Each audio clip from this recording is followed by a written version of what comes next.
Scarlett O'Hara was not beautiful, but men seldom realized it when caught by her charm as the Tarleton twins were. In her face were too sharply blended the delicate features of her mother, a coast aristocrat of French descent, and the heavy ones of her florid Irish father. But it was an arresting face, pointed of chin, square of jaw. Her eyes were pale green, without a touch of hazel, starred with bristly black lashes and slightly tilted at the ends. Above them, her thick black brows slanted upward, cutting a startling oblique line in her magnolia white skin, that skin so prized by Southern women, and so carefully guarded with bonnets, veils, and mittens against hot Georgia suns. Seated with Stuart and Brent Tarleton in the cool shade of the porch of Tara, her father's plantation, that bright April afternoon of 1861, she made a pretty picture.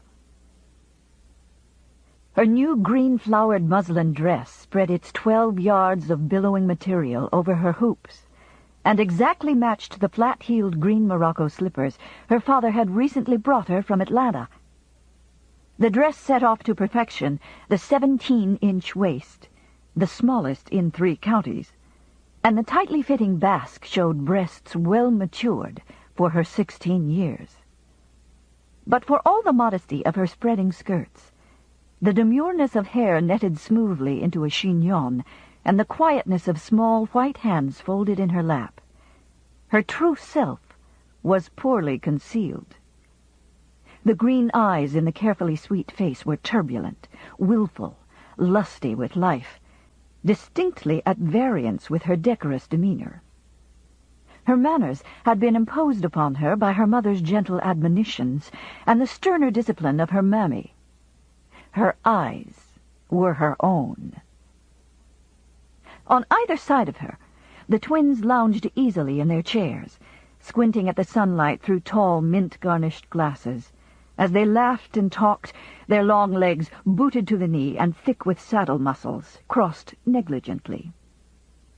19 years old, 6 feet 2 inches tall, long of bone and hard of muscle, with sunburned faces and deep auburn hair, their eyes merry and arrogant, their bodies clothed in identical blue coats and mustard-colored breeches, they were as much alike as 2 bowls of cotton. Outside, the late afternoon sun slanted down in the yard, throwing into gleaming brightness the dogwood trees that were solid masses of white blossoms against the background of new green. The twins' horses were hitched in the driveway, big animals, red as their master's hair, and around the horses' legs quarreled the pack of lean, nervous possum hounds that accompanied Stuart and Brent wherever they went. A little aloof, as became an aristocrat, lay a black-spotted carriage dog, muzzle on paws, patiently waiting for the boys to go home to supper. Between the hounds and the horses and the twins there was a kinship deeper than that of their constant companionship. They were all healthy, thoughtless young animals, sleek, graceful, high-spirited, the boys as mettlesome as the horses they rode. Mettlesome and dangerous, but withal sweet-tempered to those who knew how to handle them. Although born to the ease of plantation life, waited on hand and foot since infancy, the faces of the 3 on the porch were neither slack nor soft. They had the vigor and alertness of country people who have spent all their lives in the open and troubled their heads very little with dull things in books. Life in the North Georgia county of Clayton was still new and, according to standards of Augusta, Savannah, and Charleston, a little crude. The more sedate and older sections of the South looked down their noses at the up-country Georgians. But here in North Georgia, a lack of the niceties of classical education carried no shame, provided a man was smart in the things that mattered. And raising good cotton, riding well, shooting straight, dancing lightly, squiring the ladies with elegance, and carrying one's liquor like a gentleman were the things that mattered. In these accomplishments, the twins excelled. And they were equally outstanding in their notorious inability to learn anything contained between the covers of books. Their family had more money, more horses, more slaves than anyone else in the county, but the boys had less grammar than most of their poor cracker neighbors. It was for this precise reason that Stuart and Brent were idling on the porch of Tara this April afternoon. They had just been expelled from the University of Georgia, the fourth university that had thrown them out in 2 years. And their older brothers, Tom and Boyd, had come home with them because they refused to remain at an institution where the twins were not welcome. Stuart and Brent considered their latest expulsion a fine joke, and Scarlett, who had not willingly opened a book since leaving the Fayetteville Female Academy the year before, thought it just as amusing as they did. "I know you two don't care about being expelled, or Tom either," she said. "But what about Boyd? He's kind of set on getting an education, and you two have pulled him out of the University of Virginia and Alabama and South Carolina and now Georgia. He'll never get finished at this rate." "Oh, he can read law in Judge Parmley's office over in Fayetteville," answered Brent carelessly. "Besides, it don't matter much. We'd have had to come home before the term was out anyway." "Why?" "The war, goose. The war's going to start any day, and you don't suppose any of us would stay in college with a war going on, do you?" "You know there isn't going to be any war," said Scarlett, bored. "It's all just talk. Why, Ashley Wilkes and his father told Pa just last week that our commissioners in Washington would come to an amicable agreement with Mr. Lincoln about the Confederacy. And anyway, the Yankees are too scared of us to fight. There won't be any war, and I'm tired of hearing about it." "Not going to be any war!" cried the twins indignantly, as though they had been defrauded. "Why, honey, of course there's going to be a war," said Stuart. "The Yankees may be scared of us, but after the way General Beauregard shelled them out of Fort Sumter day before yesterday, they'll have to fight or stand branded as cowards before the whole world. Why, the Confederacy—" Scarlett made a mouth of bored impatience. "If you say war just once more, I'll go in the house and shut the door. I've never gotten so tired of any one word in my life as war, unless it's secession. Pa talks war morning, noon, and night, and all the gentlemen who come to see him shout about Fort Sumter and states' rights and Abe Lincoln till I get so bored I could scream. And that's all the boys talk about, too, that and their old troop. There hasn't been any fun at any party this spring because the boys can't talk about anything else. I'm mighty glad Georgia waited till after Christmas before it seceded, or it would have ruined the Christmas parties, too. If you say war again, I'll go in the house." She meant what she said, for she could never long endure any conversation of which she was not the chief subject. But she smiled when she spoke, consciously deepening her dimple and fluttering her bristly black lashes as swiftly as butterflies' wings.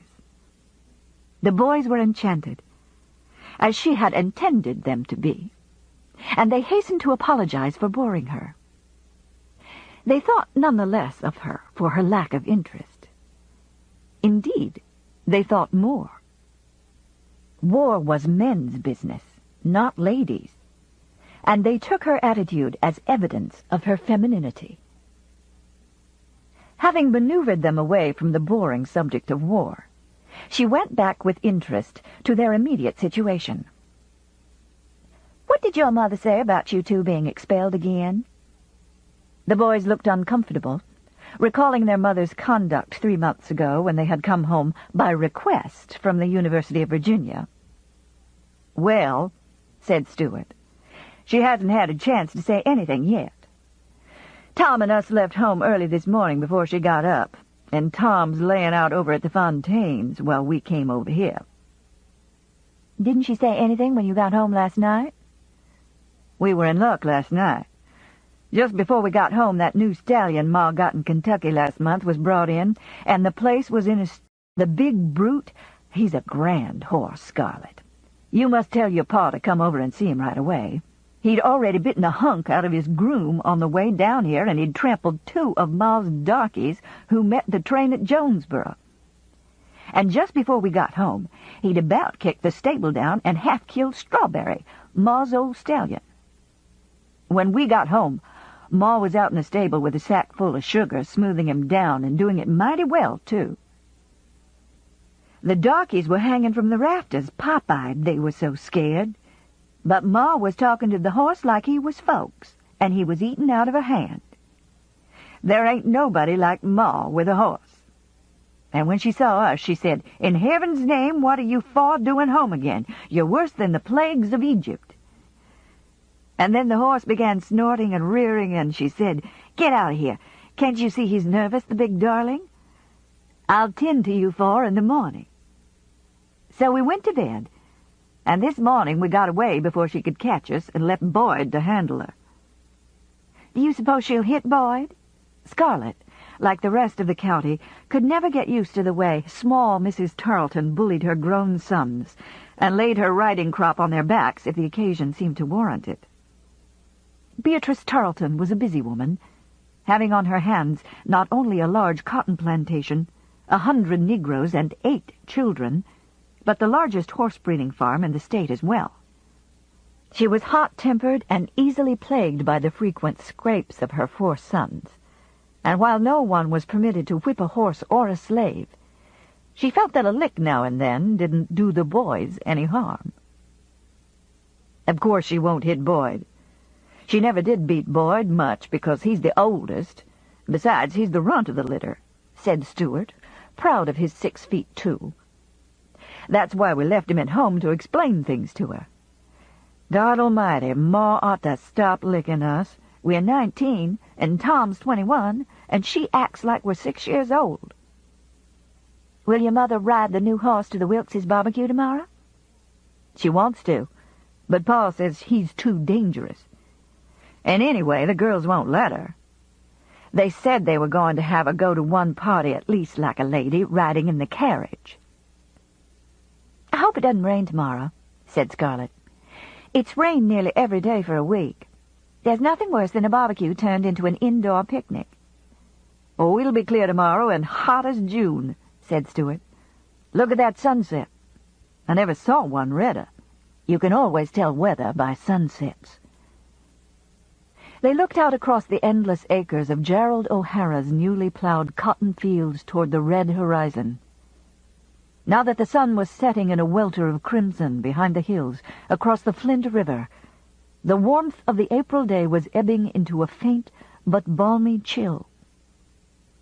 Spring had come early that year, with warm, quick rains and sudden frothing of pink peach blossoms, and dogwood dappling with white stars the dark river swamp and far-off hills.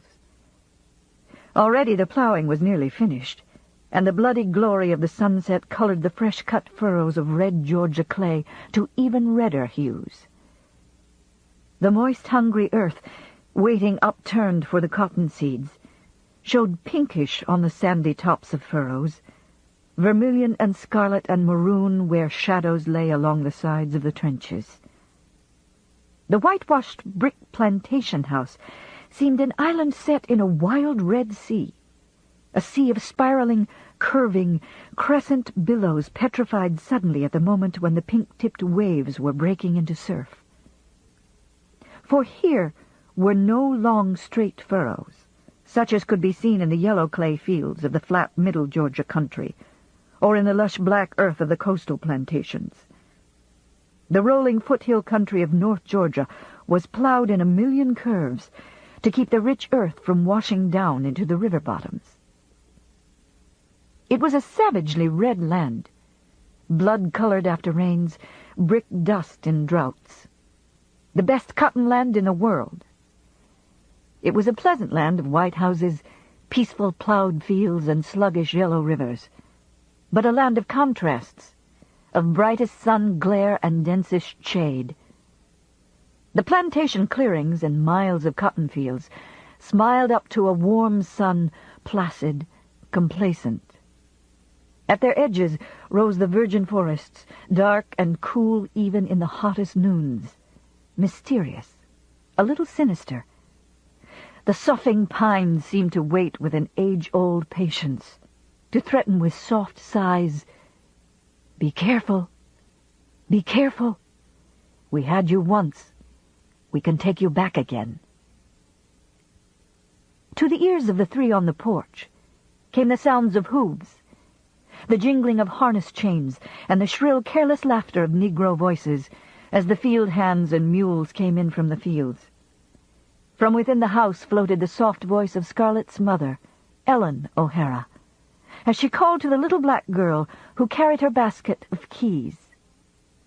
The high-pitched, childish voice answered, "Yas'm," and there were sounds of footsteps going out the back way toward the smokehouse, where Ellen would ration out the food to the homecoming hands. There was the click of china and the rattle of silver as Pork, the valet butler of Tara, laid the table for supper. At these last sounds, the twins realized it was time they were starting home. But they were loath to face their mother, and they lingered on the porch of Tara, momentarily expecting Scarlett to give them an invitation to supper. "Look, Scarlett, about tomorrow," said Brent. "Just because we've been away and didn't know about the barbecue and the ball, that's no reason why we shouldn't get plenty of dances tomorrow night. You haven't promised them all, have you?" "Well, I have. How did I know you all would be home? I couldn't risk being a wallflower just waiting on you two." "You a wallflower?" The boys laughed uproariously. "Look, honey, you've got to give me the first waltz and Stu the last one, and you've got to eat supper with us. We'll sit on the stair landing like we did at the last ball and get Mammy Jincy to come tell our fortunes again." "I don't like Mammy Jincy's fortunes. You know she said I was going to marry a gentleman with jet black hair and a long black mustache, and I don't like black-haired gentlemen." "You like 'em red-headed, don't you, honey?" grinned Brent. "Now, come on. Promise us all the waltzes and the supper." "If you'll promise, we'll tell you a secret," said Stuart. "What?" cried Scarlett, alert as a child at the word. "Is it what we heard yesterday in Atlanta, Stu? If it is, you know we promised not to tell." "Well, Miss Pitty told us." "Miss who?" "You know, Ashley Wilkes's cousin who lives in Atlanta, Miss Pitty Pat Hamilton, Charles and Melanie Hamilton's aunt." "I do, and a sillier old lady I never met in all my life." "Well, when we were in Atlanta yesterday, waiting for the home train, her carriage went by the depot, and she stopped and talked to us. And she told us there was going to be an engagement announcement tomorrow night at the Wilkes ball." "Oh, I know about that," said Scarlett in disappointment. "That silly nephew of hers, Charlie Hamilton, and Honey Wilkes. Everybody's known for years that they'd get married sometime, even if he did seem kind of lukewarm about it." "Do you think he's silly?" questioned Brent. "Last Christmas you sure let him buzz round you plenty." "I couldn't help him buzzing," Scarlett shrugged negligently. "I think he's an awful sissy." "Besides, it isn't his engagement that's going to be announced," said Stuart triumphantly. "It's Ashley's to Charlie's sister, Miss Melanie." Scarlett's face did not change, but her lips went white, like a person who has received a stunning blow without warning and who, in the first moments of shock, does not realize what has happened. So still was her face as she stared at Stuart that he, never analytic, took it for granted that she was merely surprised and very interested. "Miss Pitty told us they hadn't intended announcing it till next year, because Miss Mellie hasn't been very well. But with all the war talk going around, everybody in both families thought it would be better to get married soon, so it's to be announced tomorrow night at the supper intermission. Now, Scarlett, we've told you the secret, so you've got to promise to eat supper with us." "Of course I will," Scarlett said automatically. "And all the waltzes?" "All." "You're sweet. I'll bet the other boys will be hopping mad." "Let 'em be mad," said Brent. "We two can handle 'em. Look, Scarlet, sit with us at the barbecue in the morning." "What?" Stuart repeated his request. "Of course." The twins looked at each other jubilantly, but with some surprise, although they considered themselves Scarlet's favored suitors. They had never before gained tokens of this favor so easily. Usually she made them beg and plead, while she put them off, refusing to give a yes or no answer, laughing if they sulked, growing cool if they became angry. And here she had practically promised them the whole of tomorrow, seats by her at the barbecue, all the waltzes, and they'd see to it that the dances were all waltzes, and the supper intermission. This was worth getting expelled from the university. Filled with new enthusiasm by their success, they lingered on, talking about the barbecue and the ball and Ashley Wilkes and Melanie Hamilton, interrupting each other, making jokes and laughing at them, hinting broadly for invitations to supper. Some time had passed before they realized that Scarlet was having very little to say. The atmosphere had somehow changed. Just how, the twins did not know, but the fine glow had gone out of the afternoon. Scarlet seemed to be paying little attention to what they said, although she made the correct answers. Sensing something they could not understand, baffled and annoyed by it, the twins struggled along for a while, and then rose reluctantly, looking at their watches. The sun was low across the new-plowed fields, and the tall woods across the river were looming blackly in silhouette. Chimney swallows were darting swiftly across the yard, and chickens, ducks, and turkeys were waddling and strutting and straggling in from the fields. Stuart bellowed, "Jeems!" And after an interval, a tall black boy of their own age ran breathlessly around the house and out toward the tethered horses. Jeems was their body servant, and, like the dogs, accompanied them everywhere. He had been their childhood playmate, and had been given to the twins for their own on their 10th birthday. At the sight of him, the Tarleton hounds rose up out of the red dust and stood waiting expectantly for their masters. The boys bowed, shook hands, and told Scarlet they'd be over at the Wilkses early in the morning, waiting for her. Then they were off down the walk at a rush, mounted their horses, and, followed by Jeems, went down the avenue of cedars at a gallop, waving their hats and yelling back to her. When they had rounded the curve of the dusty road that hid them from Tara, Brent drew his horse to a stop under a clump of dogwood. Stuart halted too, and the darky boy pulled up a few paces behind them. The horses, feeling slack rein, stretched down their necks to crop the tender spring grass, and the patient hounds lay down again in the soft red dust and looked up longingly at the chimney swallows circling in the gathering dusk. Brent's wide, ingenuous face was puzzled and mildly indignant. "Look," he said, "don't it look to you like she would have asked us to stay for supper?" "I thought she would," said Stuart. "I kept waiting for her to do it, but she didn't. What do you make of it?" "I don't make anything of it. But it just looks to me like she might have. After all, it's our first day home, and she hasn't seen us in quite a spell. And we'd had lots more things to tell her. It looked to me like she was mighty glad to see us when we came. I thought so, too. And then about half an hour ago, she got kind of quiet, like she had a headache. I noticed that, but I didn't pay it any mind then. What do you suppose ailed her?" "I don't know.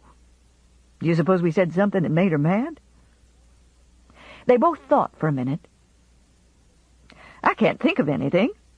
Besides, when Scarlet gets mad, everybody knows it. She don't hold herself in like some girls do." "Yes, that's what I like about her. She don't go around being cold and hateful when she's mad. She tells you about it.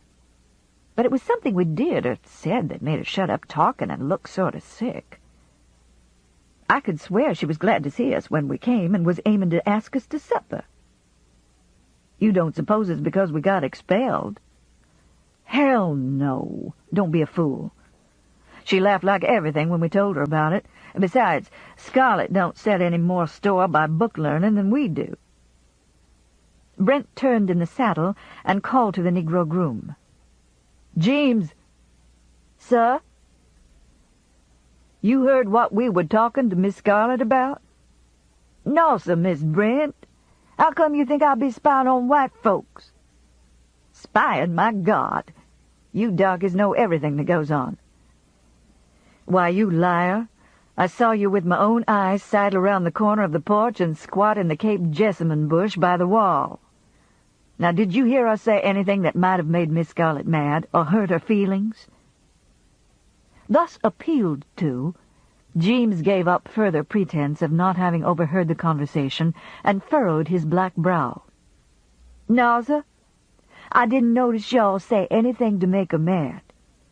Looked to me like she was glad to see you, and sure had missed you. And she'd cheep along happy as a bird till about the time y'all got talking about Miss Ashley and Miss Melly Hamilton getting married. Then she quiet down like a bird when the hawk fly over." The twins looked at each other and nodded, but without comprehension. "James is right. But I don't see why," said Stuart. "My Lord, Ashley don't mean anything to her except a friend. She's not crazy about him. It's us she's crazy about." Brent nodded an agreement. "But do you suppose," he said, "that maybe Ashley hadn't told her he was going to announce it tomorrow night, and she was mad at him for not telling her, an old friend, before he told everybody else? Girls set a big store on knowing such things first." "Well, maybe. But what if he hadn't told her it was tomorrow? It was supposed to be a secret and a surprise, and a man's got a right to keep his own engagement quiet, hasn't he? We wouldn't have known it if Miss Melly's aunt hadn't let it out, but Scarlett must have known he was going to marry Miss Melly sometime. Why, we've known it for years. The Wilkes and Hamiltons always marry their own cousins. Everybody knew he'd probably marry her someday, just like Honey Wilkes is going to marry Miss Melly's brother Charles. Well, I give up. But I'm sorry she didn't ask us to supper. I swear I don't want to go home and listen to Ma take on about us being expelled. It isn't as if this was the first time. Maybe Boyd will have smoothed her down by now. You know what a slick talker that little varmint is. You know he can always smooth her down." "Yes, he can do it, but it takes Boyd time. He has to talk around in circles till Ma gets so confused that she gives up and tells him to save his voice for his law practice. But he ain't had time to get good started yet. Why, I'll bet you Ma is still so excited about the new horse that she'll never even realize we're home again till she sits down to supper tonight and sees Boyd. And before supper is over, she'll be going strong and breathing fire. And it'll be 10 o'clock before Boyd gets a chance to tell her that it wouldn't have been honorable for any of us to stay in college after the way the Chancellor talked to you and me. And it'll be midnight before he gets her turned around to where she's so mad at the Chancellor she'll be asking Boyd why he didn't shoot him. No, we can't go home till after midnight." The twins looked at each other glumly. They were completely fearless of wild horses, shooting affrays and the indignation of their neighbors, but they had a wholesome fear of their red-haired mother's outspoken remarks and the riding crop that she did not scruple to lay across their breeches. "Well, look," said Brent. "Let's go over to the Wilkses. Ashley and the girls will be glad to have us for supper." Stuart looked a little discomforted. "No, don't let's go there. They'll be in a stew getting ready for the barbecue tomorrow, and besides—" "Oh, I forgot about that," said Brent hastily. "No, don't let's go there." They clucked to their horses and rode along in silence for a while, a flush of embarrassment on Stuart's brown cheeks. Until the previous summer, Stuart had courted India Wilkes with the approbation of both families and the entire county. The county felt that perhaps the cool and contained India Wilkes would have a quieting effect on him. They fervently hoped so, at any rate, and Stuart might have made the match. But Brent had not been satisfied. Brent liked India, but he thought her mighty plain and tame, and he simply could not fall in love with her himself to keep Stuart company. That was the first time the twins' interests had ever diverged, and Brent was resentful of his brother's attention to a girl who seemed to him not at all remarkable. Then, last summer, at a political speaking in a grove of oak trees at Jonesboro, they both suddenly became aware of Scarlett O'Hara. They had known her for years, and since their childhood she had been a favorite playmate, for she could ride horses and climb trees almost as well as they. But now, to their amazement, she had become a grown-up young lady, and quite the most charming one in all the world. They noticed for the first time how her green eyes danced, how deep her dimples were when she laughed, how tiny her hands and feet, and what a small waist she had. Their clever remarks sent her into merry peals of laughter, and, inspired by the thought that she considered them a remarkable pair, they fairly outdid themselves.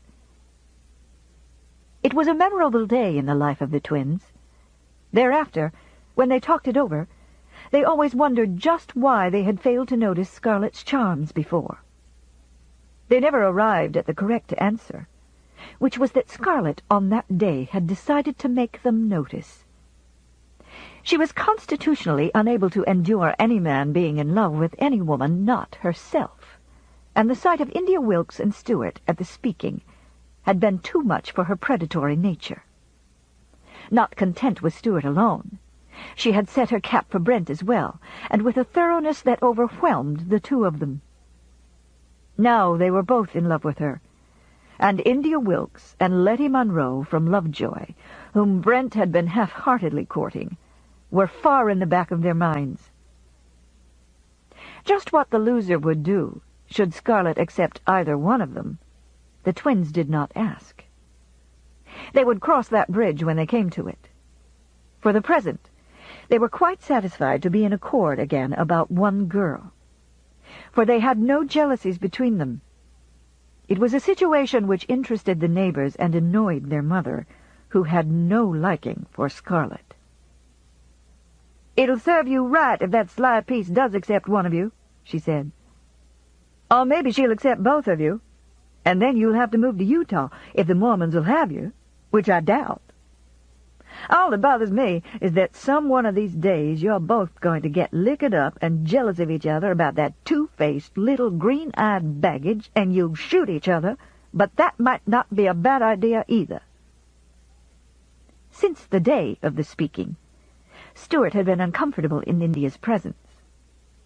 Not that India ever reproached him or even indicated by look or gesture that she was aware of his abruptly changed allegiance. She was too much of a lady. But Stuart felt guilty and ill at ease with her. He knew he had made India love him, and he knew that she still loved him, and deep in his heart he had the feeling that he had not played the gentleman. He still liked her tremendously and respected her for her cool, good breeding, her book learning, and all the sterling qualities she possessed.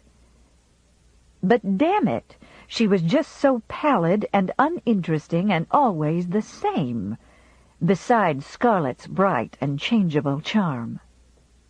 You always knew where you stood with India, and you never had the slightest notion with Scarlett. That was enough to drive a man to distraction, but it had its charm. "Well, let's go over to Cade Calvert's and have supper. Scarlett said Kathleen was home from Charleston. Maybe she'll have some news about Fort Sumter that we haven't heard." "Not Kathleen. I'll lay you 2-to-1 she didn't even know the fort was out there in the harbor, much less that it was full of Yankees until we shelled them out. All she'll know about is the balls she went to and the bows she'd collected." "Well, it's fun to hear her gabble." "And it'll be somewhere to hide out till Ma has gone to bed." "Well, hell. I like Kathleen, and she is fun, and I'd like to hear about Caro Rhett and the rest of the Charleston folks. But I'm damned if I can stand sitting through another meal with that Yankee stepmother of hers." "Don't be too hard on her, Stuart. She means well." "I'm not being hard on her. I feel sorry for her. but I don't like people I've got to feel sorry for. And she fusses around so much, trying to do the right thing and make you feel at home, that she always manages to say and do just exactly the wrong thing. She gives me the fidgets, and she thinks Southerners are wild barbarians. She even told Ma so. She's afraid of Southerners. Whenever we're there, she always looks scared to death. She reminds me of a skinny hen perched on a chair, her eyes kind of bright and blank and scared, all ready to flap and squawk at the slightest move anybody makes. Well, you can't blame her. You did shoot Cade in the leg. Well, I was liquored up, or I wouldn't have done it, said Stewart. And Cade never had any hard feelings. Neither did Kathleen or Rayford or Mr. Calvert.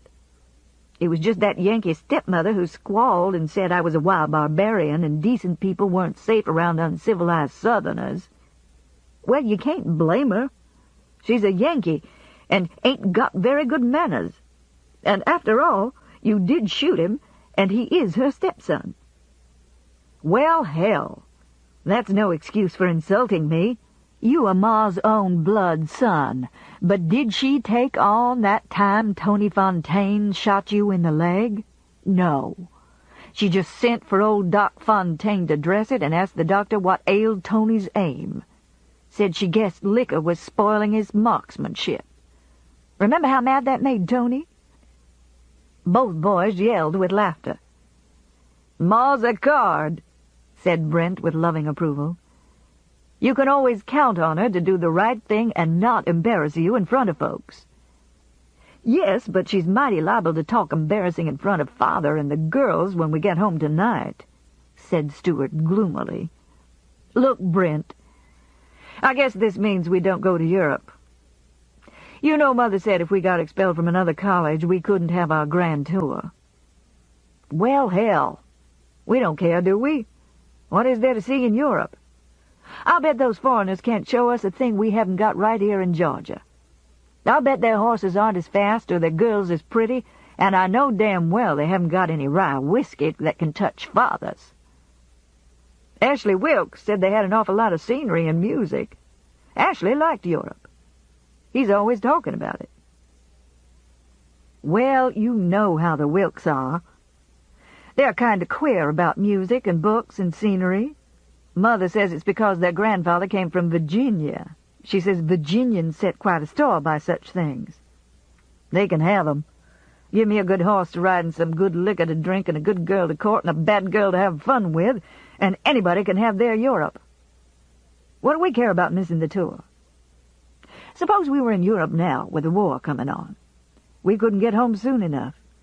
I'd heap rather go to war than go to Europe."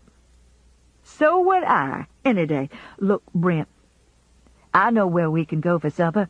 Let's ride across the swamp to Abel Winder's place and tell him we're all for home again and ready for drill." "That's an idea," cried Brent with enthusiasm. "And we can hear all the news of the troop and find out what color they finally decided on for the uniforms." "If it's zouave, I'm damned if I'll go in the troop. I'd feel like a sissy in those baggy red pants. They look like ladies' red flannel drawers to me." "Is y'all aiming to go to Mr. Winder's? 'Cause if you is, you ain't gwine git much supper," said James. "The cook done died, and they ain't bought a new one. They got a field hand cooking, and the niggers tell me she is the worstest cook in the state." "Good God! Why don't they buy another cook?" "How come poor white trash buy any niggers? They ain't never owned more'n 4 at the mostest." There was frank contempt in James's voice. His own social status was assured, because the Tarletons owned 100 Negroes, and, like all slaves of large planters, he looked down on small farmers whose slaves were few. "I'm going to beat your hide off for that," cried Stewart fiercely. "Don't you call Abel Winder po' white. Sure, he's poor, but he ain't trash. And I'm damned if I'll have any man, darky or white, throwing off on him. There ain't a better man in this county. Or why else did the troop elect him lieutenant?" "I ain't never figured that out myself," replied James, undisturbed by his master's scowls. Looked to me like they elect all the officers from rich gentlemen instead of swamp trash. He ain't trash. Do you mean to compare him with real white trash like the Slatterys? Abel just ain't rich. He's a small farmer, not a big planter, and if the boys thought enough of him to elect him lieutenant... The troop of cavalry had been organized 3 months before, the very day that Georgia seceded from the Union, and since then the recruits had been whistling for war. The outfit was as yet unnamed, though not for want of suggestions. Everyone had his own idea on that subject and was loath to relinquish it, just as everyone had ideas about the color and cut of the uniforms. Clayton Wildcats, Fire Eaters, North Georgia Hussars, Zouaves, the Inland Rifles. Although the troop was to be armed with pistols, sabers, and bowie knives, and not with rifles. The Clayton Greys, the Blood and Thunderers, the Rough and Readies. All had their adherents. Until matters were settled, everyone referred to the organization as the Troop, and despite the high-sounding name finally adopted, they were known to the end of their usefulness simply as the Troop. The officers were elected by the members, for no one in the county had any military experience, except a few veterans of the Mexican and Seminole Wars, and besides, the troop would have scorned a veteran as a leader if they had not personally liked him and trusted him. Everyone liked the 4 Tarleton boys and the 3 Fontaines, but regretfully refused to elect them, because the Tarletons got liquored up too quickly and liked to skylark, and the Fontaines had such quick, murderous tempers. Ashley Wilkes was elected captain, because he was the best rider in the county, and because his cool head was counted on to keep some semblance of order. Rayford Calvert was made first lieutenant, because everybody liked Rafe, and Abel Winder, son of a swamp trapper, himself a small farmer, was elected second lieutenant. Abel was a shrewd, grave giant, illiterate, kind of heart, older than the other boys, and with as good or better manners in the presence of ladies. There was little snobbery in the troop. Too many of their fathers and grandfathers had come up to wealth from the small farmer class for that. Moreover, Abel was the best shot in the troop, a real sharpshooter who could pick out the eye of a squirrel at 75 yards, and, too, he knew all about living outdoors, building fires in the rain, tracking animals and finding water.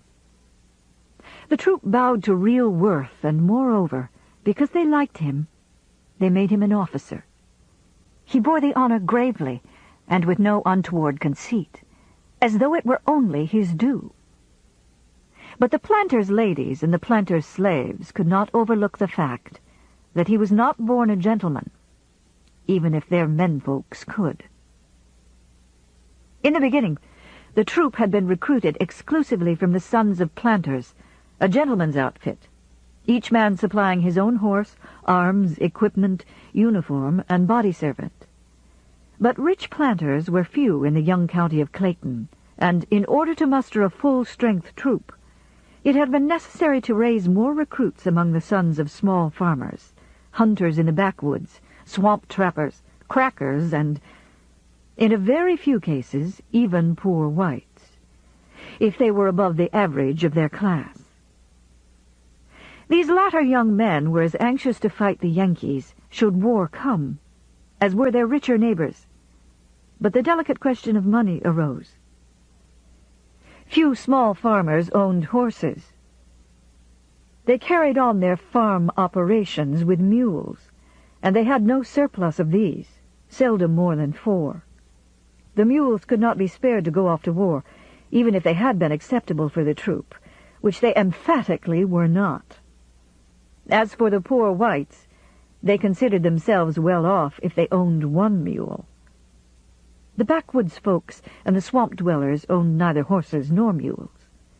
They lived entirely off the produce of their lands and the game in the swamp, conducting their business generally by the barter system and seldom seeing $5 in cash a year, and horses and uniforms were out of their reach.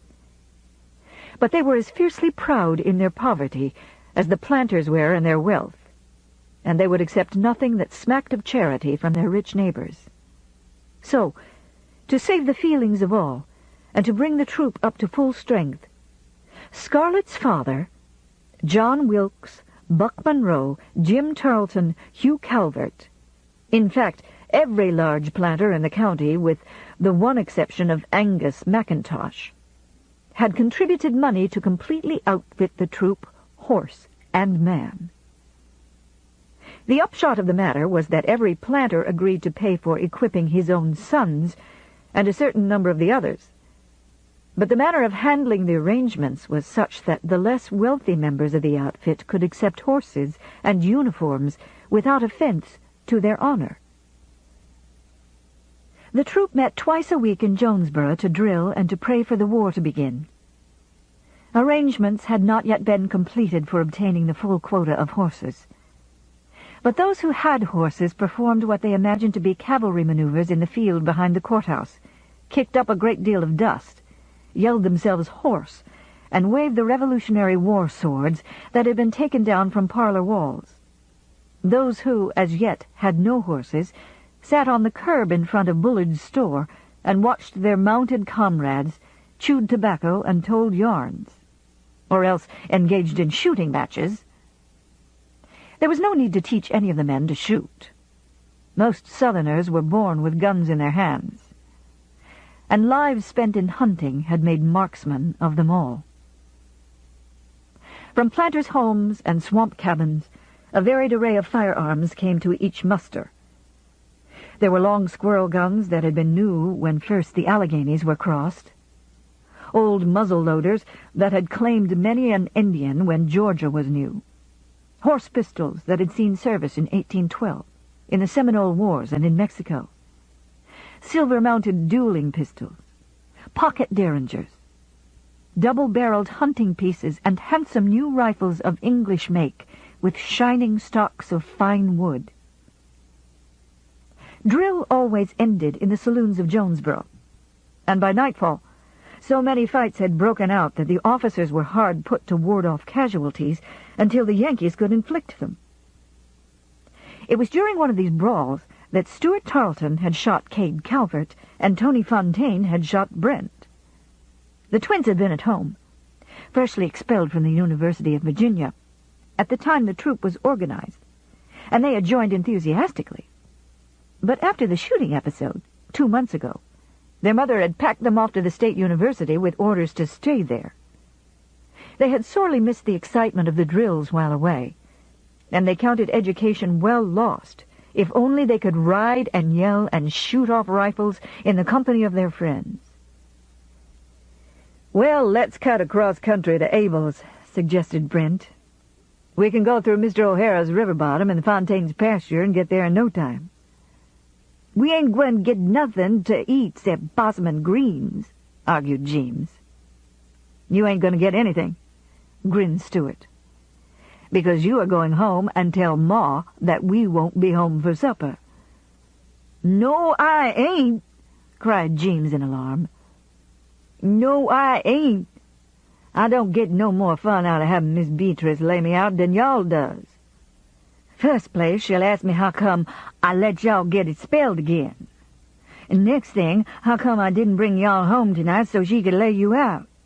And then she'll light on me like a dog on a June bug, and first thing I know, I'll be to blame for it all. If y'all don't take me to Miss Winder's, I'll lay out in the woods all night and maybe the Paterolas get me. 'Cause a heap rather the Paterolas get me than Miss Beatrice when she in a state." The twins looked at the determined black boy in perplexity and indignation. "He'd be just fool enough to let the Paterolas get him, and that would give Ma something else to talk about for weeks. I swear, darkies are more trouble. Sometimes I think the abolitionists have got the right idea. Well, it wouldn't be right to make James face what we don't want to face. We'll have to take him.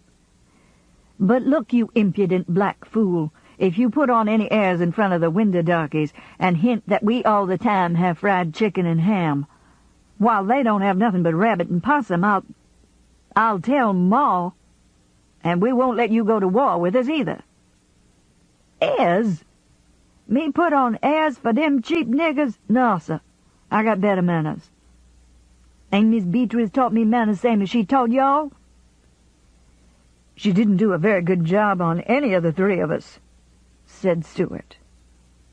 Come on, let's get going. He backed his big red horse and then, putting spurs to his side, lifted him easily over the split-rail fence into the soft field of Gerald O'Hara's plantation. Brent's horse followed, and then Jeems, with Jeems clinging to pommel and mane. Jeems did not like to jump fences, but he had jumped higher ones than this in order to keep up with his masters. As they picked their way across the red furrows and down the hill to the river bottom in the deepening dusk, Brent yelled to his brother, "Look, Stu, don't it seem like to you that Scarlet would have asked us to supper?" "I kept thinking she would," yelled Stuart. "Why do you suppose—"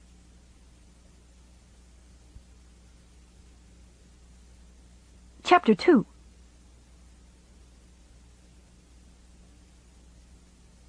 When the twins left Scarlet standing on the porch of Tara and the last sound of flying hooves had died away, she went back to her chair like a sleepwalker.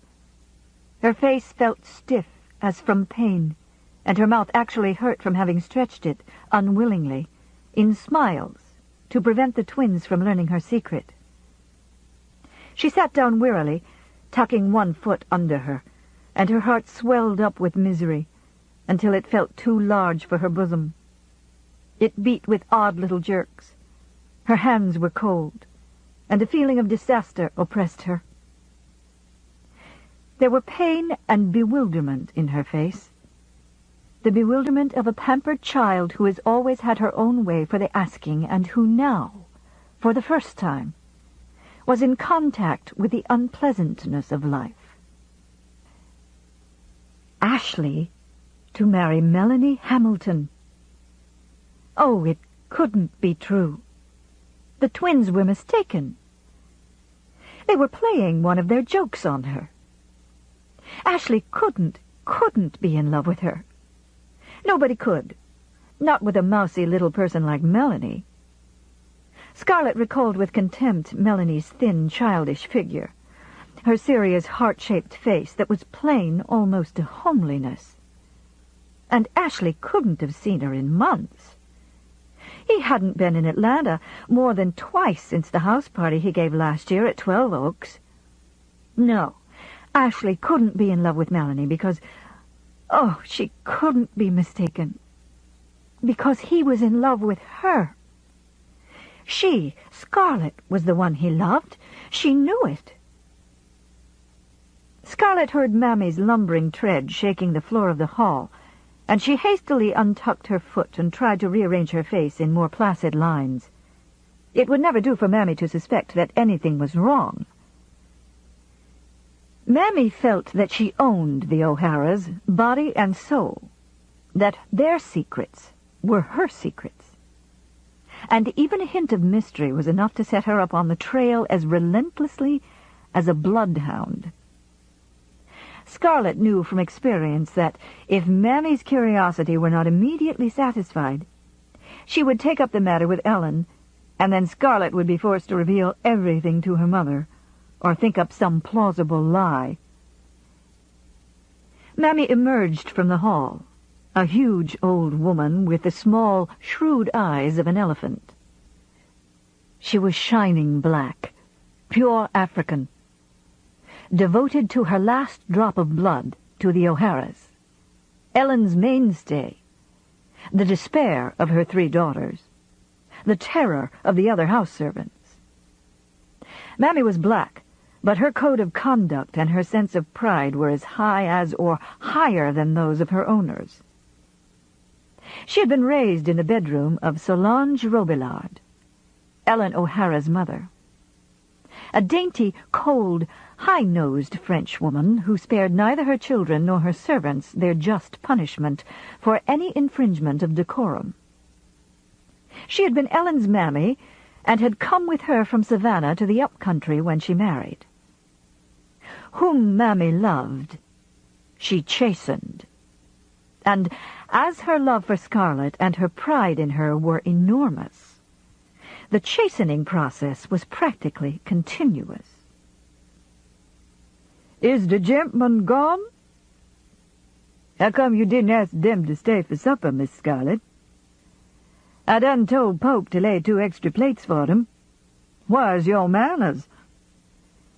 "Oh, I was so tired of hearing them talk about the war that I couldn't have enjoyed it through supper, especially with Pa joining in and shouting about Mr. Lincoln."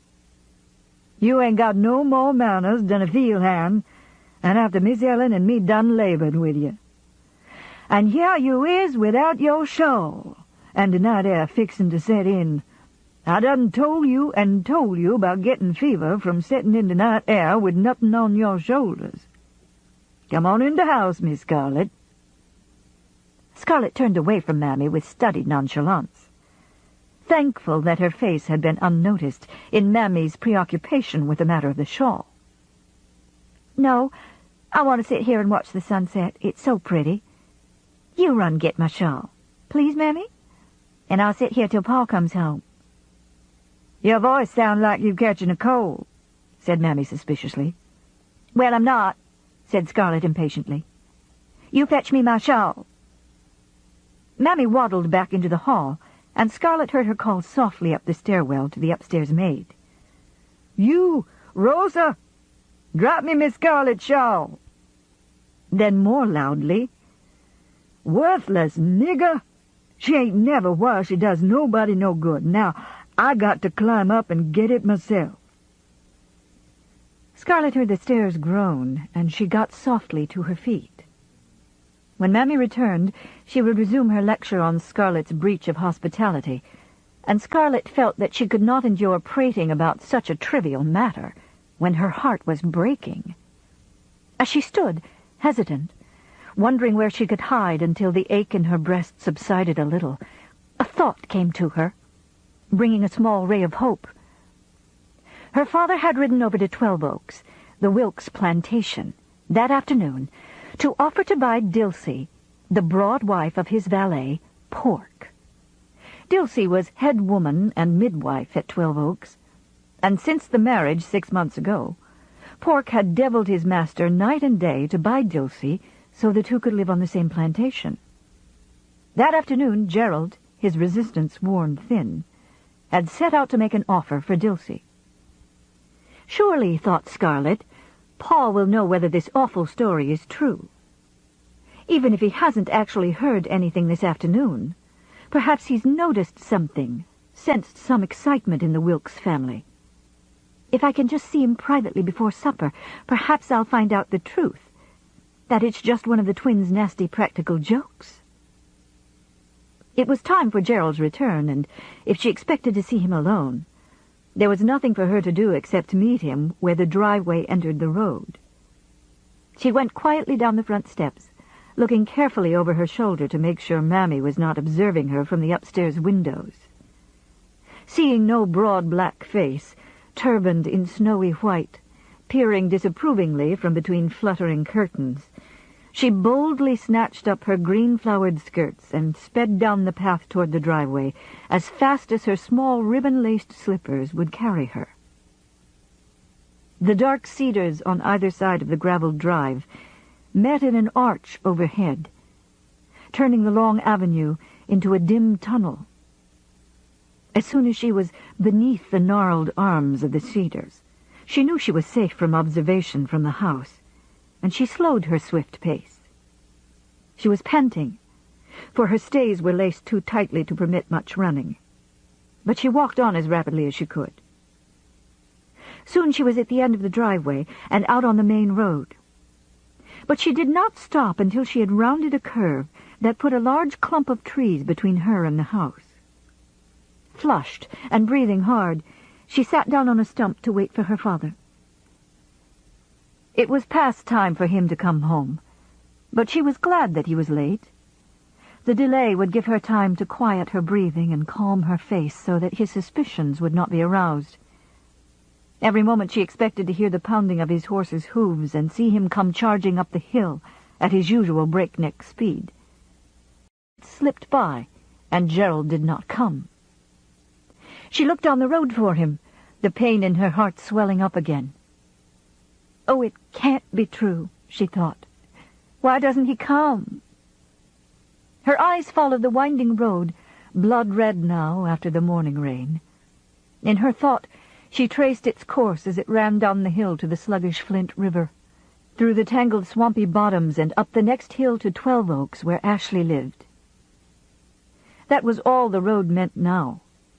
A road to Ashley, and the beautiful white-columned house that crowned the hill like a Greek temple. "Oh, Ashley, Ashley," she thought, and her heart beat faster.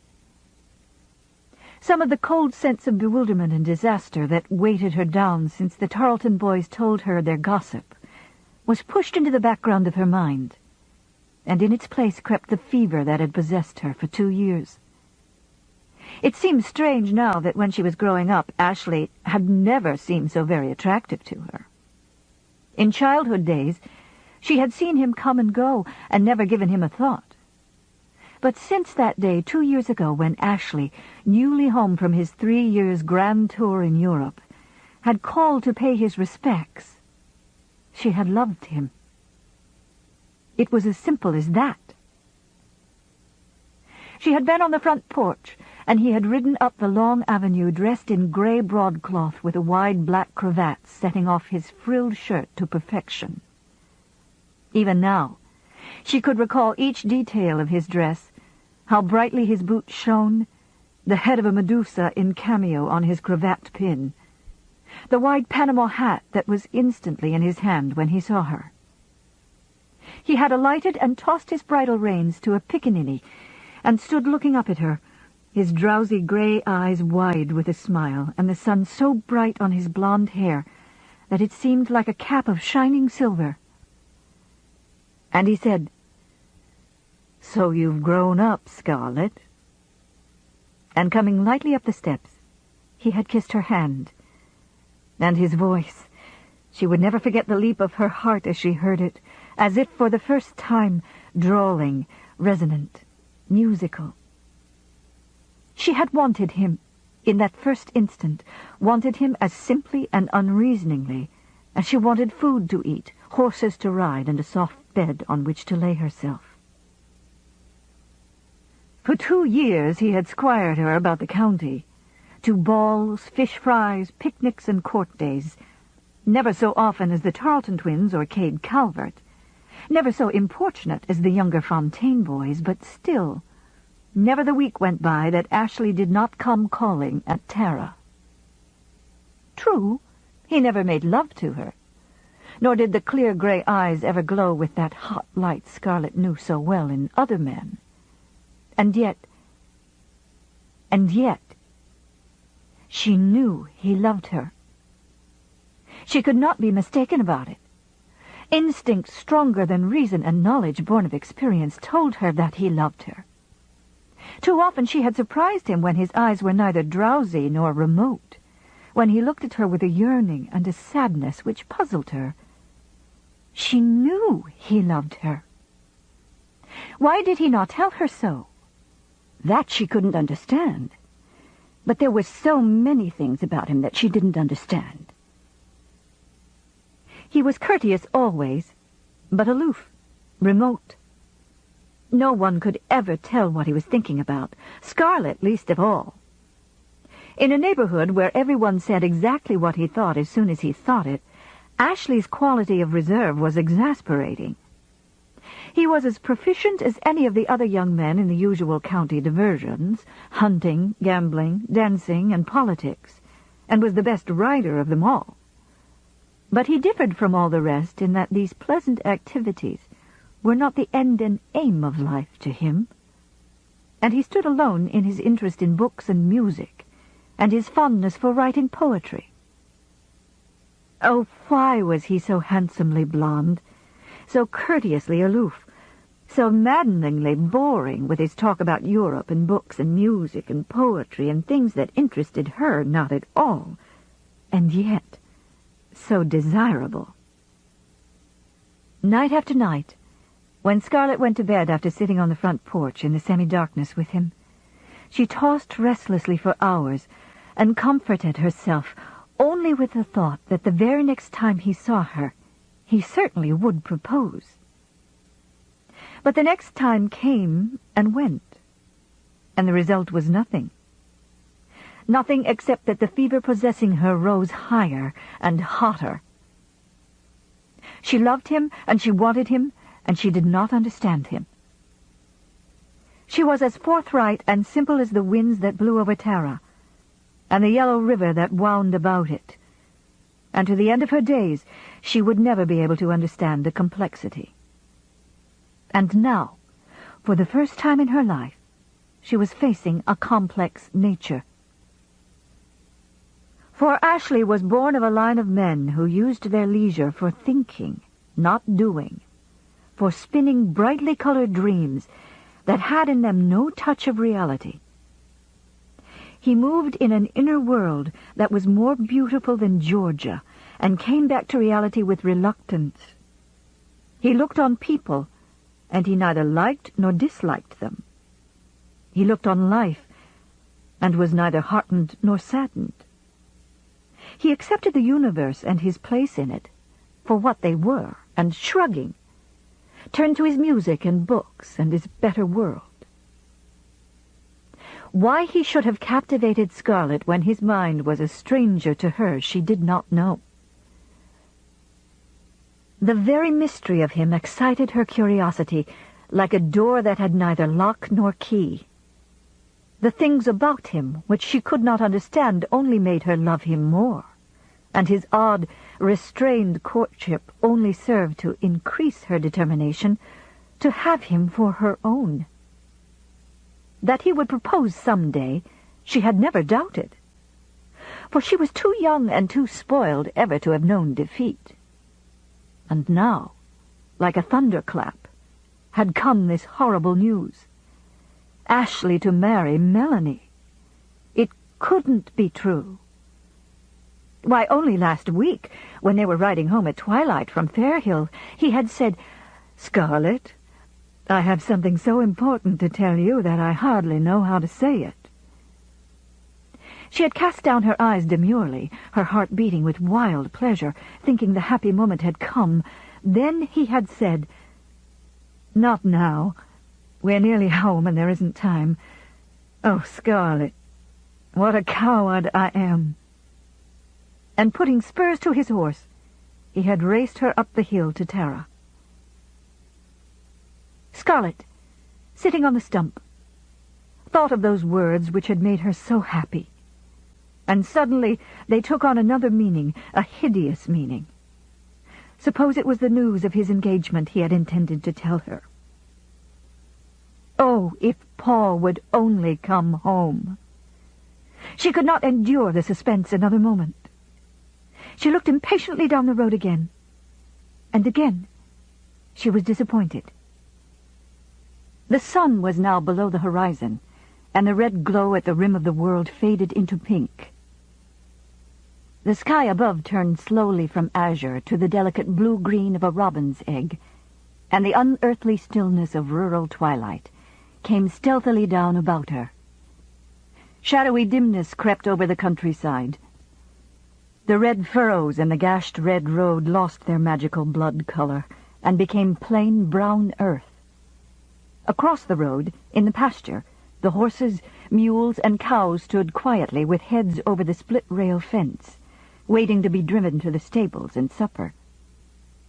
They did not like the dark shade of the thickets hedging the pasture creek, and they twitched their ears at Scarlet as if appreciative of human companionship. In the strange half-light, the tall pines of the river swamp, so warmly green in the sunshine, were black against the pastel sky, an impenetrable row of black giants hiding the slow yellow water at their feet.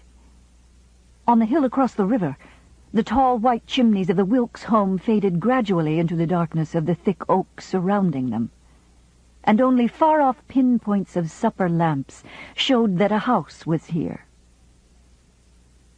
The warm, damp balminess of spring encompassed her sweetly with the moist smells of new-plowed earth and all the fresh green things pushing up to the air. Sunset and spring and new-fledged greenery were no miracle to Scarlet. Their beauty she accepted as casually as the air she breathed and the water she drank, for she had never consciously seen beauty in anything but women's faces, horses, silk dresses, and like tangible things. Yet the serene half-light over Tara's well-kept acres brought a measure of quiet to her disturbed mind. She loved this land so much, without even knowing she loved it as she loved her mother's face under the lamp at prayer time. Still, there was no sign of Gerald on the quiet, winding road. If she had to wait much longer, Mammy would certainly come in search of her and bully her into the house. But even as she strained her eyes down the darkening road, she heard a pounding of hooves at the bottom of the pasture hill and saw the horses and cows scatter in fright. Gerald O'Hara was coming home across country and at top speed. He came up the hill at a gallop on his thick-barreled, long-legged hunter, appearing in the distance like a boy on a too large horse. His long white hair standing out behind him, he urged the horse forward with crop and loud cries. Filled with her own anxieties, she nevertheless watched him with affectionate pride, for Gerald was an excellent horseman. "I wonder why he always wants to jump fences when he's had a few drinks," she thought. "And after that fall he had right here last year when he broke his knee. You'd think he'd learn. Especially when he promised Mother on oath he'd never jump again." Scarlet had no awe of her father, and felt him more her contemporary than her sister's. For jumping fences and keeping it a secret from his wife gave him a boyish pride and guilty glee that matched her own pleasure in outwitting Mammy. She rose from her seat to watch him. The big horse reached the fence, gathered himself, and soared over as effortlessly as a bird, his rider yelling enthusiastically, his crop beating the air, his white curls jerking out behind him. Gerald did not see his daughter in the shadow of the trees, and he drew rein in the road, patting his horse's neck with approbation. "There's none in the county can touch ya, nor in the state," he informed his mount with pride, the brogue of County Meath still heavy on his tongue in spite of 39 years in America. Then he hastily set about smoothing his hair and settling his ruffled shirt and his cravat, which had slipped awry behind one ear. Scarlet knew these hurried preenings were being made with an eye toward meeting his wife, with the appearance of a gentleman who had ridden sedately home from a call on a neighbor. She knew also that he was presenting her with just the opportunity she wanted for opening the conversation without revealing her true purpose. She laughed aloud. As she had intended, Gerald was startled by the sound. Then he recognized her, and a look both sheepish and defiant came over his florid face.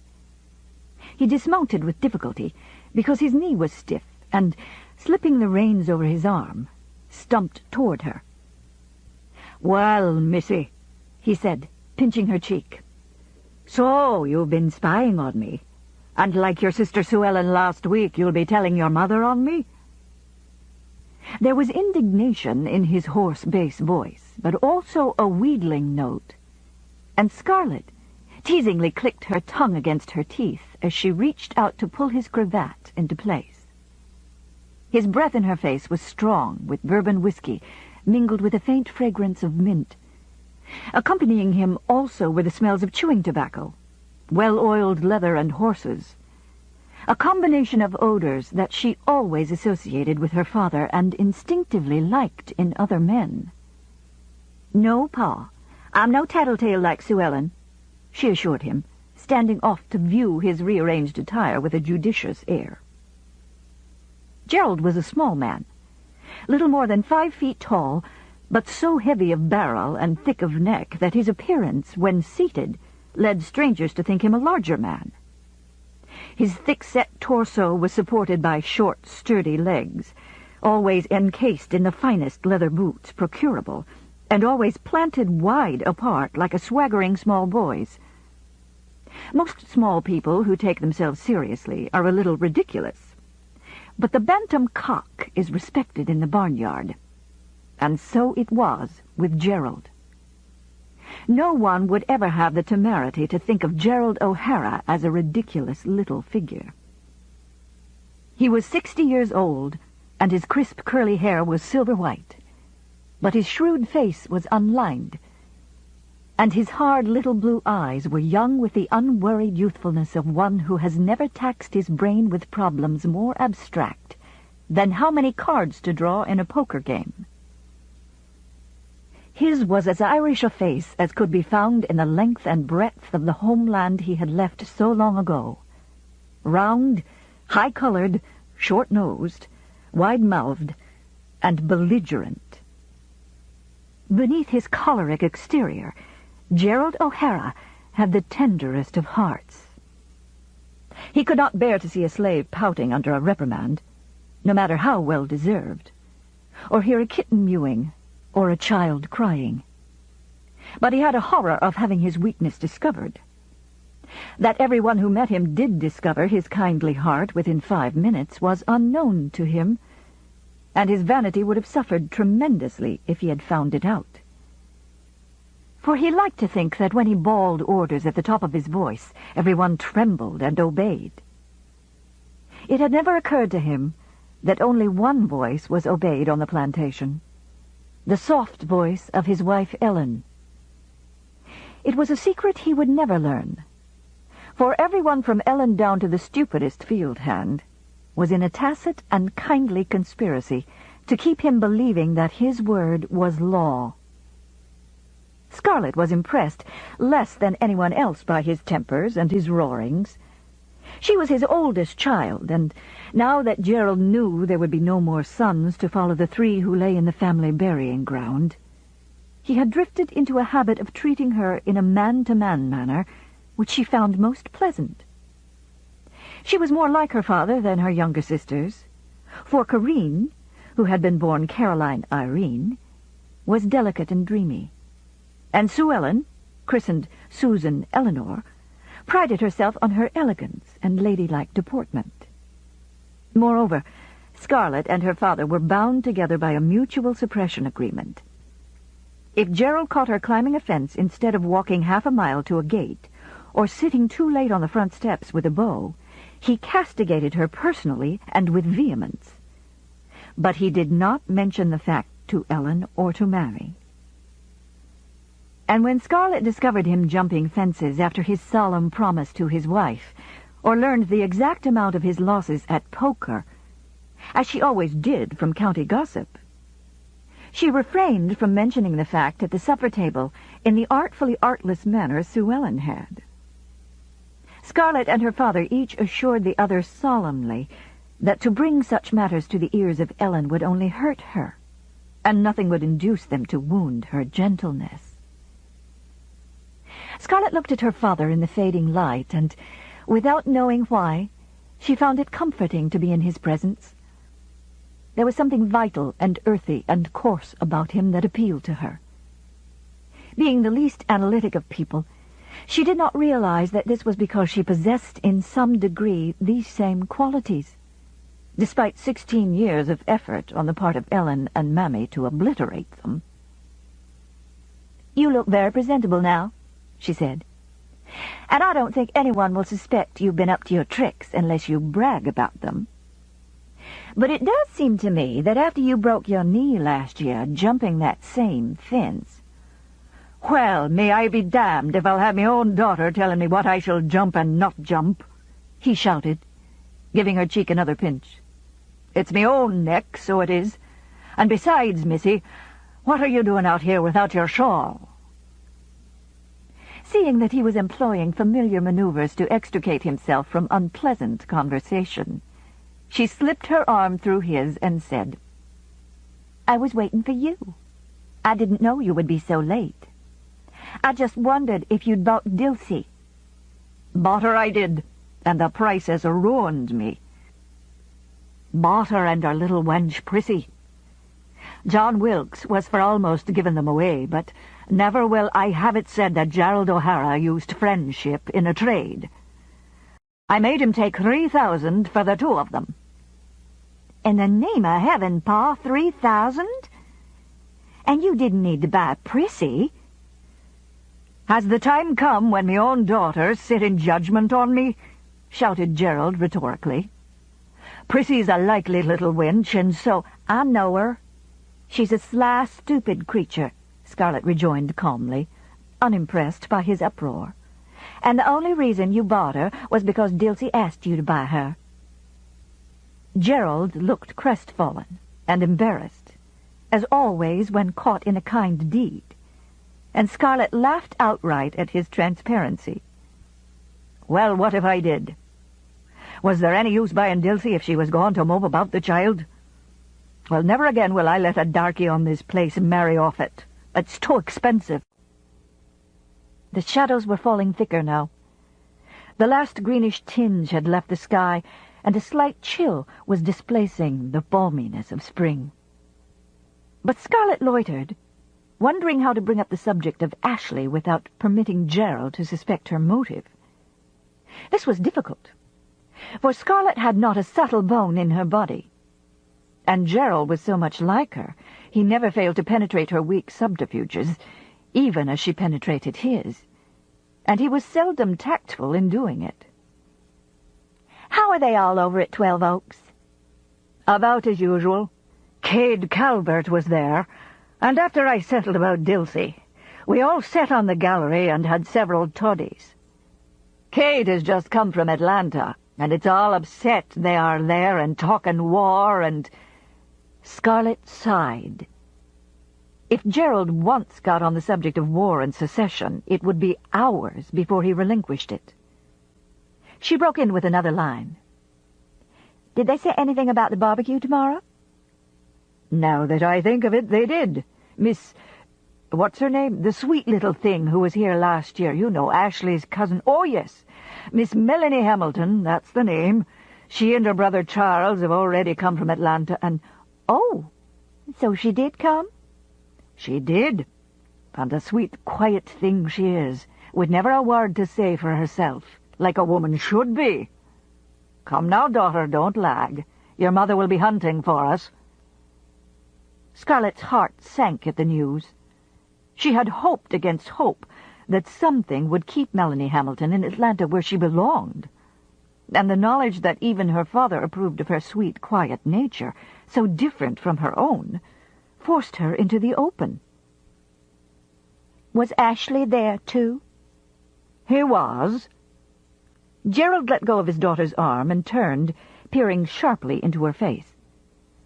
"And if that's why you came out here to wait for me, why didn't you say so without beating around the bush?"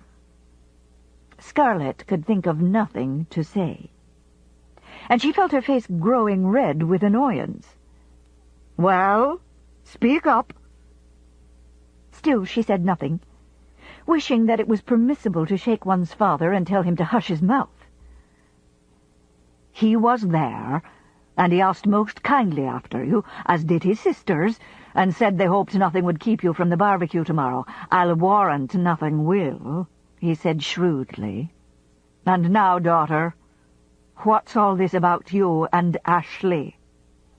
"There's nothing," she said shortly, tugging at his arm. "Let's go in, Pa." "So now 'tis you wantin' to go in," he observed. "But here I'm going to stand till I'm understanding you. Now that I think of it, 'tis strange you've been recently. Has he been trifling with you? Has he asked to marry you?" "No," she said shortly. "Nor will he," said Gerald. Fury flamed in her, but Gerald waved her quiet with a hand. "Hold your tongue, miss. I had it from John Wilkes this afternoon in the strictest confidence that Ashley's to marry Miss Melanie. It's to be announced tomorrow." Scarlett's hand fell from his arm. So it was true. A pain slashed at her heart as savagely as a wild animal's fangs. Through it all, she felt her father's eyes on her, a little pitying, a little annoyed at being faced with a problem for which he knew no answer. He loved Scarlett, but it made him uncomfortable to have her forcing her childish problems on him for a solution. Ellen knew all the answers. Scarlett should have taken her troubles to her. "Is it a spectacle you've been making of yourself, of all of us?" he bawled, his voice rising as always in moments of excitement. "Have you been running after a man who's not in love with you, when you could have any of the bucks in the county?" Anger and hurt pride drove out some of the pain. "I haven't been running after him. It just surprised me." "It's lying you are," said Gerald. And then, peering at her stricken face, he added in a burst of kindliness, "I'm sorry, daughter. But after all, you are nothing but a child, and there's lots of other beaux." "Mother was only 15 when she married you, and I'm 16, said Scarlett, her voice muffled. "Your mother was different," said Gerald. "She was never flighty like you. Now come, daughter, cheer up. And I'll take you to Charleston next week to visit your Aunt Eulalie, and what with all the hullabaloo they are having over there about Fort Sumter, you'll be forgetting about Ashley in a week." "He thinks I'm a child," thought Scarlett, grief and rage choking utterance. "And he's only got to dangle a new toy and I'll forget my bumps." "Now don't be jerking your chin at me," warned Gerald. "If you had any sense, you'd have married Stuart or Brent Tarleton long ago. Think it over, daughter. Marry one of the twins, and then the plantations will run together, and Jim Tarleton and I will build you a fine house right where they join, in that big pine grove, and—" "Will you stop treating me like a child?" cried Scarlett. "I don't want to go to Charleston or have a house or marry the twins. I only want—" She caught herself, but not in time. Gerald's voice was strangely quiet, and he spoke slowly, as if drawing his words from a store of thought seldom used. "It's only Ashley you're wanting, and you'll not be having him. And if he wanted to marry you, 'twould be with misgivings that I'd say yes, for all the fine friendship that's between me and John Wilkes." And seeing her startled look, he continued, "I want my girl to be happy, and you wouldn't be happy with him." "Oh, I would. I would." "That you would not, daughter. Only when like marries like can there be any happiness." Scarlett had a sudden treacherous desire to cry out, "But you've been happy, and you and Mother aren't alike," but she repressed it, fearing that he would box her ears for her impertinence. "Our people and the Wilkes are different," he went on slowly, fumbling for words. "The Wilkes are different from any of our neighbors, different from any family I ever knew. They're queer folk, and it's best that they marry their cousins and keep their queerness to themselves." "Why, Pa, Ashley is not—" "Hold your whist, puss. I said nothing against the lad, for I like him, and when I say queer, it's not crazy I'm meanin'. He's not queer like the Calverts, who'd gambled everything they have on a horse, or the Tarletons, who'd turn out a drunkard or two in every litter, or the Fontaines, who are hot-headed little brutes and after murdering a man for a fancied slight. That kind of queerness is easy to understand, for sure, and but for the grace of God, Gerald O'Hara would be having all those faults. And I don't mean that Ashley would run off with another woman, if you were his wife, or beat you. You'd be happier if you did, for at least you'd be understanding that. But he's queer in other ways, and there's no understanding him at all. I like him, but it's neither heads nor tails I can make of most he says. Now, Puss, tell me true. Do you understand this folderol about books and poetry and music and oil paintings and such foolishness?" "Oh, Pa," cried Scarlett impatiently. "If I married him, I'd change all that." "Oh, you would you now?" said Gerald testily, shooting a sharp look at her. "Then it's little enough you are known of any man living, let alone Ashley. No wife has ever changed a husband one whit, and don't you be forgetting that. And as for changing a Wilkes, God's nightgown, daughter, the whole family is that way, and they've always been that way, and probably always will. I tell you, they're born queer. Look at the way they go tearing up to New York and Boston to hear operas and see oil paintings, and ordering French and German books by the crate from the Yankees. And there they sit reading and dreaming the dear God knows what, when they'd be better spending their time hunting and playing poker as proper men should." "There's nobody in the county sits a horse better than Ashley," said Scarlett, furious at the slur of effeminacy flung on Ashley. "Nobody except maybe his father. And as for poker, didn't Ashley take $200 away from you just last week in Jonesboro?" "The Calvert boys have been blabbing again," Gerald said resignedly. "Else you'd not be knowing the amount. Ashley can ride with the best and play poker with the best. That's me, puss. And I'm not denying that when he sets out to drink, he can even put the tarpons under the table. He can do all those things, but his heart's not in it. That's why I say he's queer." Scarlett was silent, and her heart sank. She could think of no defense for this last, for she knew Gerald was right. Ashley's heart was in none of the pleasant things he did so well. He was never more than politely interested in any of the things that vitally interested everyone else. Rightly interpreting her silence, Gerald patted her arm and said triumphantly, "There now, Scarlett, you admit 'tis true. What would you be doing with a husband like Ashley? 'Tis moonstruck they all are, all the Wilkes." And then in a wheedling tone, "When I was mentioning the Tarletons the while ago, I wasn't pushing them. They're fine lads. But if it's Cade Calvert you're setting your cap after, why, 'tis the same with me. The Calverts are good folk, all of them, for all the old man marrying a Yankee. And when I'm gone, whist, darling, listen to me. I'll leave Tara to you and Cade—" "I wouldn't have Cade on a silver tray," cried Scarlett in fury.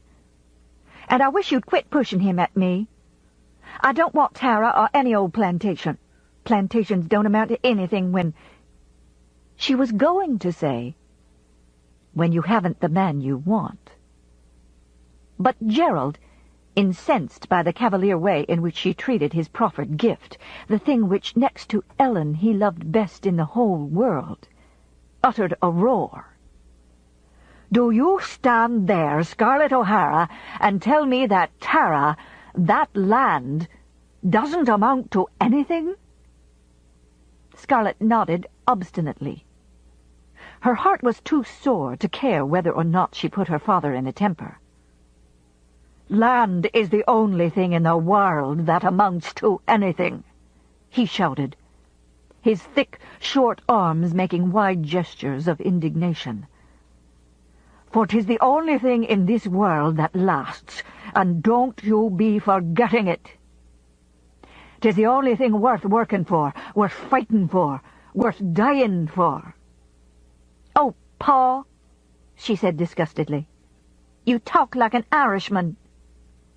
"Have I ever been ashamed of it?" "No. 'Tis proud I am.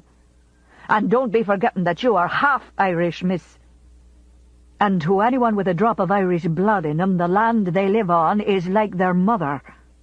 'Tis ashamed of you I am this minute.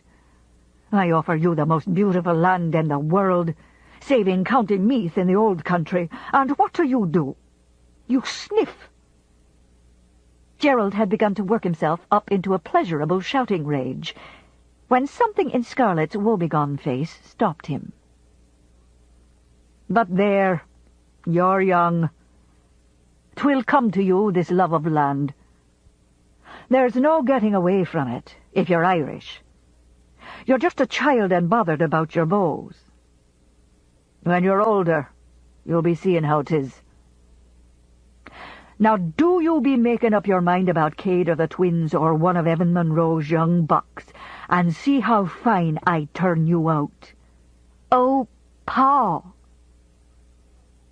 By this time, Gerald was thoroughly tired of the conversation and thoroughly annoyed that the problem should be upon his shoulders. He felt aggrieved, moreover, that Scarlett should still look desolate after being offered the best of the county boys, and Tara, too. Gerald liked his gifts to be received with clapping of hands and kisses. Now, none of your pouts, miss. It doesn't matter who you marry, as long as he thinks like you and is a gentleman and a southerner and prideful. For a woman, love comes after marriage. Oh, Pa, that is such an old country notion. And a good notion it is. All this American business of running around marrying for love like servants, like Yankees. The best marriages are when the parents choose for the girl. For how can a silly piece like yourself tell a good man from a scoundrel? Now look at the Wilkes. What's kept them prideful and strong all these generations? Why, marrying the likes of themselves. Marrying the cousins their family always expects them to marry. Oh, cried Scarlett, fresh pain striking her as Gerald's words brought home the terrible inevitability of the truth. Gerald looked at her bowed head and shuffled his feet uneasily. "It's not crying you are?" he questioned, fumbling clumsily at her chin, trying to turn her face upward, his own face furrowed with pity. "No," she cried vehemently, jerking away. "It's lying you are, and I'm proud of it. I'm glad there's pride in you, Puss. And I want to see pride in you tomorrow at the barbecue. I'll not be having the county gossiping and laughing at you for mooning your heart out about a man who never gave you a thought beyond friendship." "He did give me a thought," thought Scarlett, sorrowfully in her heart. "Oh, a lot of thoughts. I know he did. I could tell. If I'd just had a little longer, I know I could have made him say, oh, if it only wasn't that the Wilkes always feel that they have to marry their cousins." Gerald took her arm and passed it through his. "We'll be going into supper now, and all this is between us. I'll not be worrying your mother with this, nor do you do it either. Blow your nose, daughter." Scarlett blew her nose on her torn handkerchief, and they started up the dark drive arm in arm, the horse following slowly. Near the house, Scarlett was at the point of speaking again when she saw her mother in the dim shadows of the porch. She had on her bonnet, shawl, and mittens, and behind her was Mammy, her face like a thundercloud, holding in her hand the black leather bag in which Ellen O'Hara always carried the bandages and medicine she used in doctoring the slaves. Mammy's lips were large and pendulous, and when indignant, she could push out her lower one to twice its normal length. It was pushed out now, and Scarlett knew that Mammy was seething over something of which she did not approve. "Mr. O'Hara," called Ellen as she saw the two coming up the driveway. Ellen belonged to a generation that was formal, even after 17 years of wedlock and the bearing of 6 children. "Mr. O'Hara, there is illness at the Slattery house. Emmy's baby has been born and is dying, and must be baptized. I'm going there with Mammy to see what I can do." Her voice was raised questioningly, as though she hung on Gerald's assent to her plan, a mere formality, but one dear to the heart of Gerald. "In the name of God," blustered Gerald, Why should those white trash take you away just at your supper hour, and just when I'm wanting to tell you about the war talk that's going on in Atlanta? Go, Mrs. O'Hara. You'd not rest easy on your pillow the night if there was trouble abroad and you're not there to help.